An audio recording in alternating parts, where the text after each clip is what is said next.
amis, je vous fais cette très courte vidéo juste parce que je voulais vous faire part d'une nouvelle. Je voulais vous dire que il semblerait que le thème de la rentrée pour moi en septembre ait été l'école. Comme certains l'ont peut-être déjà vu, je m'étais inscrite à Saint-Luc, mais ce n'était pas que ça. Donc en fait, je cherchais un job cette année. Pendant des mois et des mois et des mois, j'ai cherché et j'ai fait confiance à Dieu. Je lui ai dit, Seigneur, que ta volonté soit faite. Ouvre les portes qui doivent s'ouvrir, ferme les portes qui doivent se fermer. Et d'une manière inattendue, même si bon évidemment j'avais quand même envoyé mon CV, je me suis dit rien n'est impossible à Dieu. Ce sont les portes des écoles qui ont été ouvertes pour moi et je suis mais vraiment trop heureuse, voilà, heureuse de la mission et de la confiance que le Seigneur m'accorde pour pouvoir donner les cours de religion protestante dans les écoles. C'est vraiment tout nouveau pour moi, mais j'ai suivi des paroles qui m'ont été données par des prophètes, des personnes. J'ai cherché dans ce sens-là, dans cette direction-là. Puis j'avais ça aussi à cœur, de pouvoir vraiment parler de Dieu en fait librement dans mon travail et voilà, c'est vraiment génial, je suis super heureuse. C'est génial parce que les enfants, ce que j'adore chez eux et surtout cet âge du primaire, c'est qu'ils sont sans filtre en fait. Et la Bible dit aussi, le Seigneur nous dit qu'on doit être comme des enfants. Et moi je pense que je suis une grande enfant et je pense qu'on est tous des grands enfants. Et je reviens à cette simplicité, j'adore vraiment le côté voilà, simple, spontané des enfants. Et c'est vraiment une bénédiction pour moi et une joie de pouvoir donc vraiment partager avec eux. Donc voilà, c'était la nouvelle. Et donc voilà, je suis prof de jour et élève en cours du soir et à côté.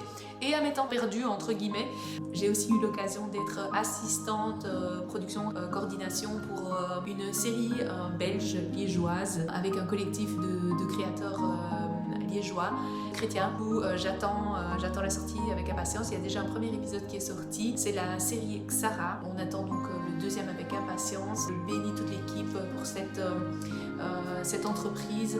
Donc moi je suis artiste, pour ceux qui ne le savent pas encore, et j'ai vraiment à cœur de servir le Seigneur au travers de projets créatifs.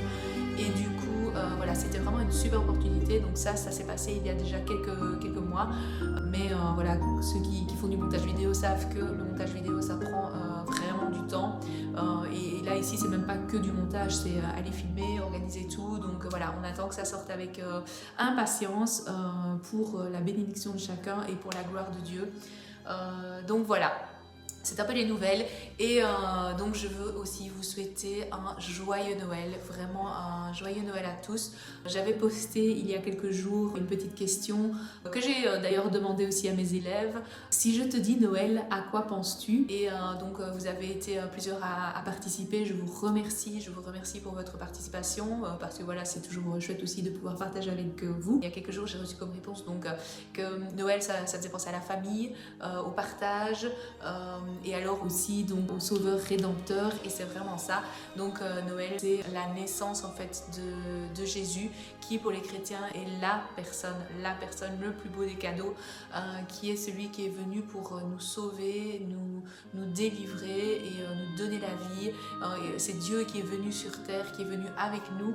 Donc voilà, ce n'est pas que les sapins, que les cadeaux et que les lumières artificielles, etc. Il est la lumière qui est venue dans les ténèbres, l'obscurité. Il est l'espoir qui est venu là où il y a du désespoir. Je voulais donc vous souhaiter encore un joyeux Noël. Si vous ne connaissez pas encore vraiment Jésus comme votre Seigneur et Sauveur, je vous invite encore une fois à accepter ce merveilleux cadeau que Jésus a fait pour nous. Il s'est offert pour nous, donc c'est Dieu qui s'est offert pour nous. Et voilà, je ne vais pas la faire plus longue. Je vous souhaite de bonnes fêtes, un bon moment en famille, partage, l'amour. Et sachez aussi, ça c'est ce que je pense aussi, c'est qu'à Noël on est toujours très content, c'est bien, c'est le miracle de Noël, c'est l'esprit de Noël, oh c'est génial. Mais Noël ça peut être toute l'année, toute la vie, parce que c'est l'esprit de Dieu en fait, l'esprit de Jésus. Et donc on peut très bien faire des choses comme ça spontanées tous les jours et vivre une vie dans l'esprit de Noël qui est l'esprit aussi de Dieu toute l'année. Donc voilà, soyez bénis et je vous retrouve probablement l'année prochaine. Donc passez de bonnes fêtes, un bon passage de 2024 à 2025 et une excellente année 2025. Pour moi, le mot qui me vient cette année, c'est vraiment très fort, c'est l'amour. Donc voilà, que Dieu puisse vous toucher et vous remplir d'amour à tous les niveaux et sous toutes ses formes. Amen.